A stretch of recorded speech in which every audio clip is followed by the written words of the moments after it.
বলেন ও করবে হিন্দু আর ও করবে মুসলিম, আর আমরা হিন্দু মুসলিম শিখ খ্রিস্টান হয়েও আমরা সব বাদ। এটা হতে পারে না। দেখুন, লড়তে যদি কেউ পারে সেটা বাংলা পারে। কংগ্রেসকে নিশানা করে তিনি বলেন 40টা সিট তুমি পাবে কিনা জানি না।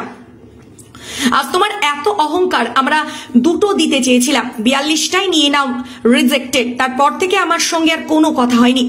বাংলায় প্রোগ্রাম করতে এসেছে, আমরা নাকি ইন্ডিয়ান অ্যালায়েন্স, একবার তো তথ্য দেবে অমুক দিন থেকে বাংলায় প্রোগ্রাম করতে চাচ্ছি। আর তো কিছু চাই না। আমায় তো কেউ বলেনি, আমি প্রশাসন থেকে শুনেছি। ডেরেককে কে কখনো ফোন করে, বলে গাড়িটা পাশ করিয়ে দাও, আমায় একবারের জন্য জানায়নি। বুকের পাটা থাকলে দেখতাম রাজস্থানে গিয়ে হারিয়ে এস, উত্তরপ্রদেশ গিয়ে হারিয়ে এস।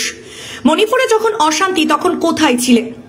আমরাই টিম পাঠিয়েছিলাম, সেই সঙ্গে তৃণমূল নেত্রীর সংযোজন। চা বানাতে জানি না, বাচ্চাকে আদর করেনি, শিশু মন কি জিনিস বুঝি না, বিড়ি বানতে জানি না কোনোদিনও, বিড়ির বদলে অন্য কিছু হয়তো খায়, খেতেই পারে। আমাদের গ্রামের লোকেরা অনেক সময় বিড়ি খায়, এটা নিয়ে কিছু বলছি না।